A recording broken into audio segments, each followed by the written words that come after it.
Assalamualaikum warahmatullahi wabarakatuh. Alhamdulillahirabbil alamin wassalatu wassalamu ala nabiyyina Muhammadin wa ala alihi wa sahbihi ajma'in. Amma ba'du. Qala ta'ala: Ala inna awliya Allahi la khaufun 'alaihim wa la hum yahzanun. Ketahuilah bahwa sesungguhnya para wali-wali Allah tak ada rasa takut bagi mereka, wa la hum yahzanun. Mereka pun tidak akan pernah bersedih. Sahabat Durmi yang dirahmati Allah Subhanahu wa taala. Tema kali ini adalah tema yang berat bagi kita untuk dibicarakan dan jauh dari kepantasan bagi kita untuk membicarakannya. Namun bagaimanapun kita sering mendengar istilah ini dan merupakan hak kita untuk mengetahui tentang keilmuan ini. Apabila ditanya sebetulnya wali itu siapa atau wali itu apa? Maka ada ungkapan, wali itu adalah orang yang dicintai dan orang yang mencintai Allah Subhanahu wa ta'ala. Maka ada ungkapan bahwa kalau seseorang dalam kalbunya ada cinta kepada Allah, maka sejatinya dia itu adalah wali Allah. Meskipun dia tidak menyadari. Ada rasa ghirah, ada kecemburuan pada dirinya terhadap Allah Subhanahu wa taala, maka sejatinya dia itu adalah wali. Jadi jangan pernah membayangkan bahwa wali itu adalah orang-orang yang memiliki karamah, kesaktian dan segala macam yang aneh-aneh. Tidak, wali bukanlah seperti itu. Wali itu adalah orang yang kalbunya selamat, orang yang salamatus sadr, orang yang dada dan kalbunya itu selamat dari hasad, dengki dan benci kepada orang lain. Yang ada dalam hati mereka itu rahmah dan cinta. Apa yang diminta oleh umat Nabi Muhammad, sebagaimana Rasulullah dulu juga memberi mereka, maka para aulia pun juga demikian, memberi apa yang diminta oleh umat Nabi Muhammad sallallahu alaihi wasallam. Apabila kita maknai bahwa aulia atau wali itu adalah orang yang mencintai Allah dan orang yang dicintai oleh Allah, maka apakah boleh kita bercita-cita menjadi wali? Maka coba kita perbaiki, kita lihat pertanyaannya. Bolehkah kita bercita-cita menjadi wali? Apabila kita memahami wali itu adalah kekasih Allah, maka wajib bagi kita untuk bercita-cita menjadi wali. Kenapa? Dalam pemahaman itu, wali adalah kekasih Allah. Seorang hamba wajib bercita-cita untuk menjadi kekasih Allah Subhanahu wa taala.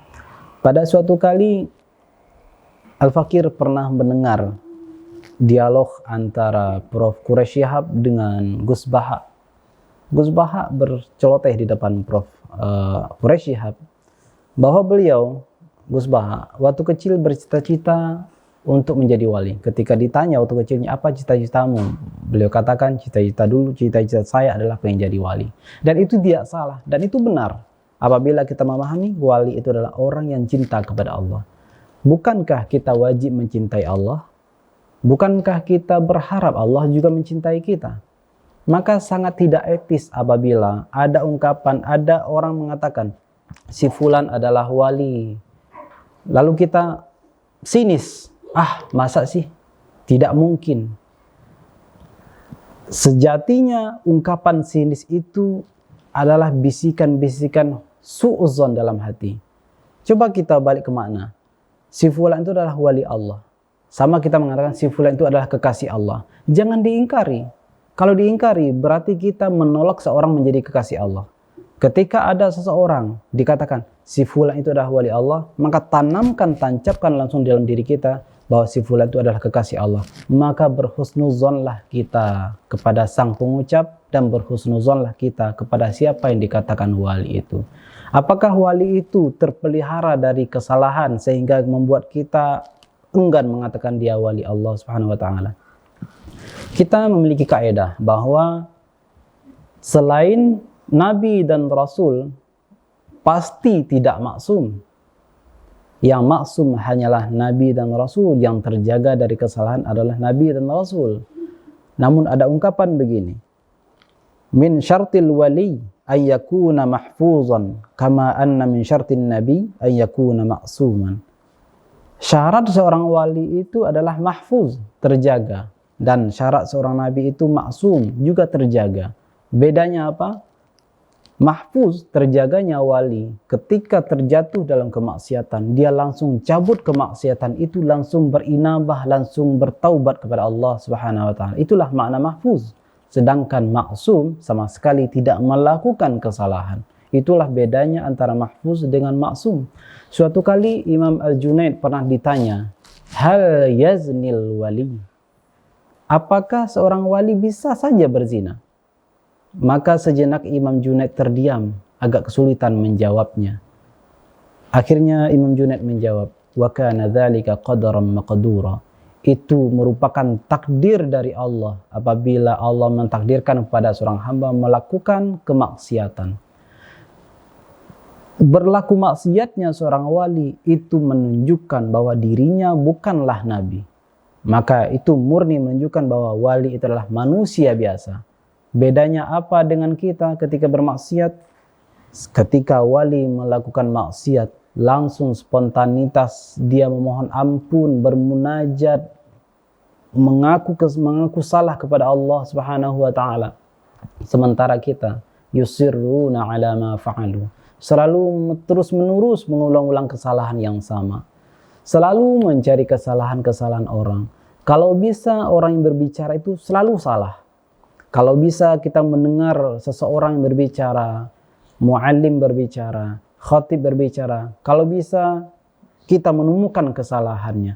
Seakan-akan kesuksesan kita sebagai pendengar adalah ketika menemukan kesalahan seseorang.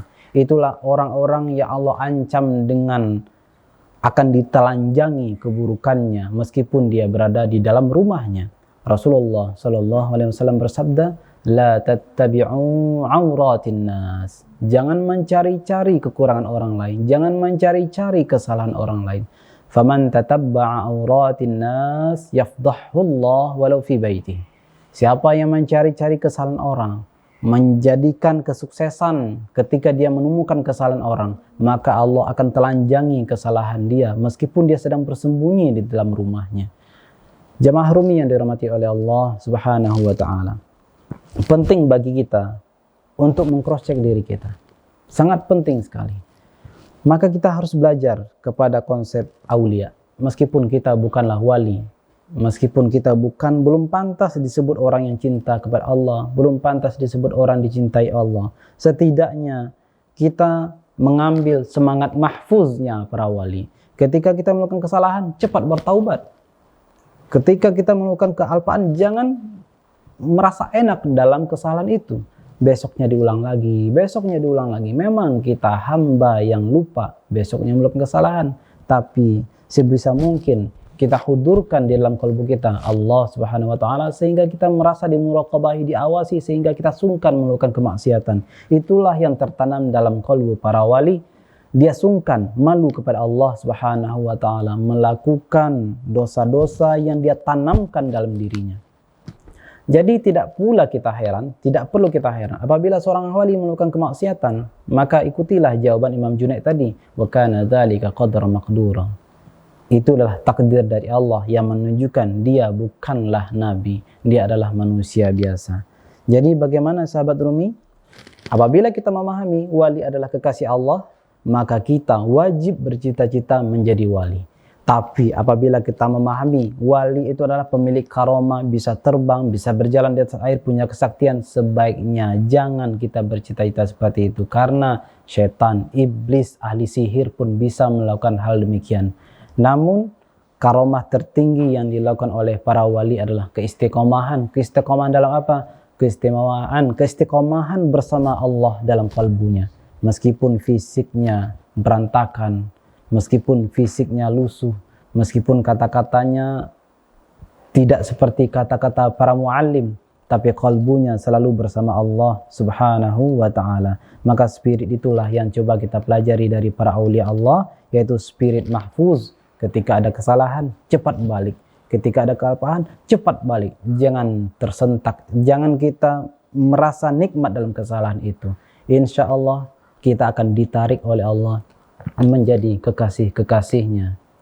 Minimal kita sebagai orang mukmin, karena syarat aulia itu adalah mukmin. Wallahu taala a'lam. Assalamualaikum warahmatullahi wabarakatuh.